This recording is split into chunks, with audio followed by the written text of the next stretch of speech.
مشروع تربية الطيور ناجح أم فاشل؟ السلام عليكم ورحمة الله وبركاته. خاوتنا العديد من متتابعين الصفحة اتصلوا بي طلبوا مني باش ندير فيديو لهذا الموضوع اللي هو مشروع تربية طيور الزينة، وقالوا لي فهمنا فيه مليح باش الواحد ما يطيحش على راسه. كما العادة أنا حاجة ما نبخل عليكم خاوتنا، قبل ما نبدا الفيديو دير ابوني معاك، دير قلب وبارطاجي معاك يتعم الفائدة. خاوتنا مشروع تربية الطيور وخاصة طيور الزينة، هذا المشروع يمكن أن يكون مربحا وممتعا جدا.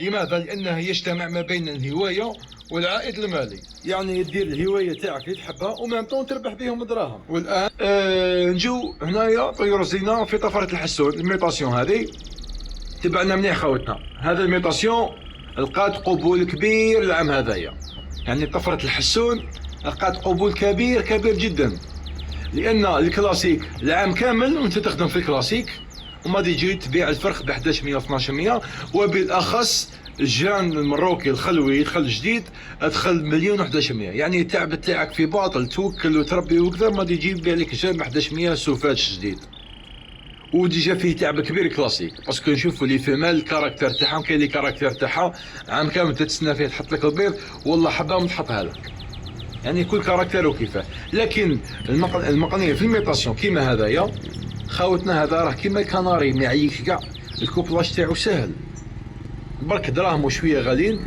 بصح الانتاج تاعو ساهل وكاين البيع تاعو. يعني ما كاش اللي ما يشريش مقنيه الميطاسيون، الناس كاع راهي تشري في الميطاسيون، يعني مام ايضا فيها مال وافر خاوتنا.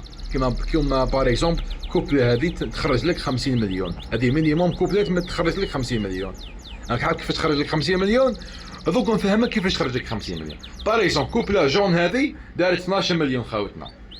المال جون سلطاني في لي دومي اونغل بلون، ولا في المال جون كلاسيك. تبعونا مليح خاوتنا. الكوبلا كيما هذه كيما يقول لك اضعف الايمان، كيما ما تمدلكش كاع، تمدلك 10 فراخ في العام، كيما ما تمدلكش كاع. هذه حاجه صغيره كاع تمدلك 10، باسكو انا على بالي هذه تمدلك فايت 20 فخ.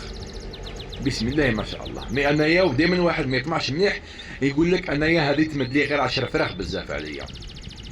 10 فراخ كي تبيع الفرخ تبيعو ب5 ملايين، عندك 50 مليون صافيه. هذو يولوا لك زياده. هذه اذا خرجت لك 10 قادر تمد لك 15، تمد لك 20، تمد لك 28.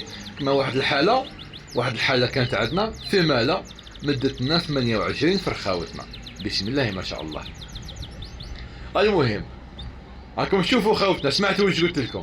في ماله كيما هذه قادر تمد لك 10 فراخ، هذه اضعف الايمان، حاجه صغيره كاع. عندك 50 مليون بارده، وما ادراك يكونوا عندك 2 كوبلات او 3 كوبلات او 4 كوبلات، راهم دراهم كبار.